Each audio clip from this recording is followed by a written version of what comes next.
Hello, it's your boy, Epic G Jr. Today, we will be talking about the most exciting topics in baseball. How the Yankees offseason for the 25-26 years are going to be.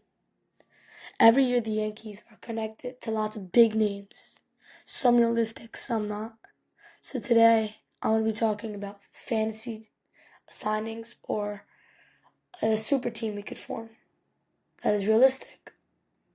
I'm breaking down who the Yankees are. The Yankees are most likely to get target free agency and trades based on rosters, contracts, and how the front office usually operates. Let's get into it. So, before we name the players, let's talk about what the Yankees need. Going into the offseason, the Yankees' biggest priorities is the bullpen help, especially late inning relievers. We lost most of them, like Devin Williams and Luke Weaver, for example, and like via Ian Hamilton. We need starting pitching depth because health is always a concern. We always lose out on games. Like Garrett Cole, we need him for a series. He's hurt. So we need more bullpen help.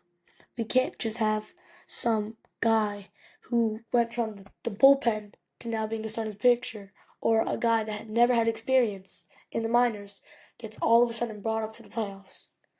It's not going to happen, bro. We need depth. We need a really good left-handed bat, depending on who stays and who leaves. If Cody Bellinger stays, we have defensive upgrades. We need lots of defensive upgrades. We need outfield and infield depth. We just re-signed Ahmed Rosario and Trent Grisham, which will probably help us. The Yankees are not rebuilding. We're in win mode right now, especially with Aaron Judge in his prime. That means we need proven players, not long-term contracts. Well, let's talk about our targets. We need a high-velocity right-handed reliever. That is a guy like Mason Miller. We need to trade for him, that would be love. We would love that. We need a veteran guy that has experience. Maybe re-sign Paul Goldschmidt. Guys who miss the bats too. So we need players that can have the experience but not be washed. We need to have good players. But the Yankees will love that, yes. Next are relievers.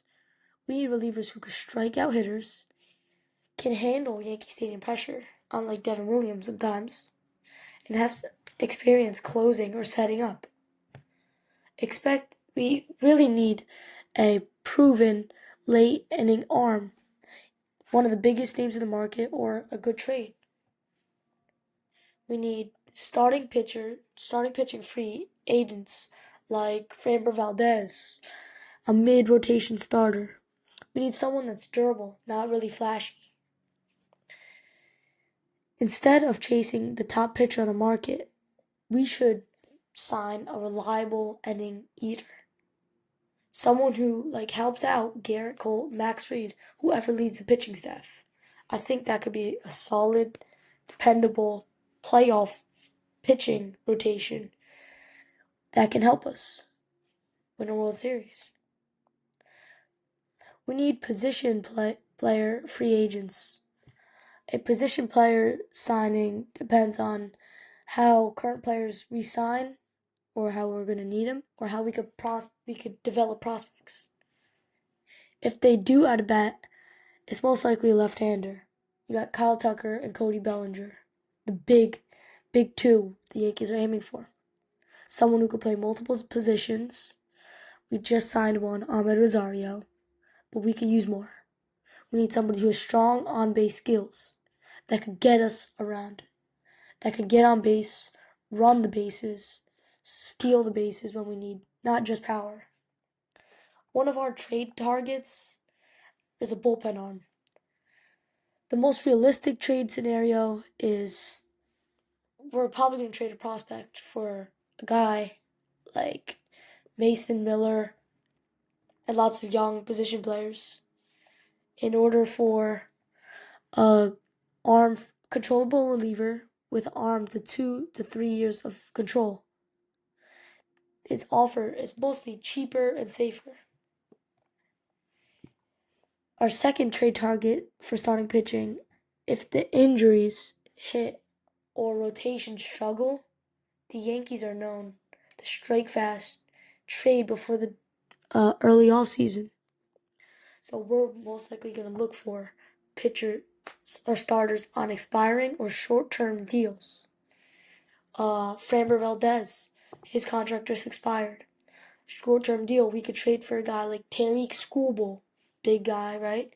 Or we could trade for a guy Paul Skeens. Pretty sure he says he wants to be on the Yankees. It's not going to be like a blockbuster move if we get Framber Valdez, but a smart move because he can last those innings. Our third target is an underrated Yankees trend. We need a guy who could be flexible in positions. I'm not just talking about Ahmed Rosario. I'm talking about guys that could play left field one day and then play right field for another. A guy that could play first base or left field or right field. Mostly Cody Bellinger. I don't agree with him being more in the infield, but I like him on those corners. What the Yankees shouldn't do, we should not trade Aaron Judge. We should not empty our farm system for one superstar. And we should not have multiple 10-year contracts with $300 million. That's going to hurt our salary cap. Or not salary cap. That's going to hurt our tax. Because we could get taxed if we go over the budget. We can't right now go in full rebuild or a full youth movement because we have Aaron Judge in his prime. We need to win with him. The front office, like us as fans, want the front office to have lots of spend more money. We need them to spend money. My final prediction for the 25-26 offseason, get a bullpen player, bullpen signing, a nice mid-rotation starter, most likely a free agent, one trade for a relief pitcher like Mason Miller, and one possible under-the-radar position player, maybe like a Stephen Kwan. But we're not going to be flashy.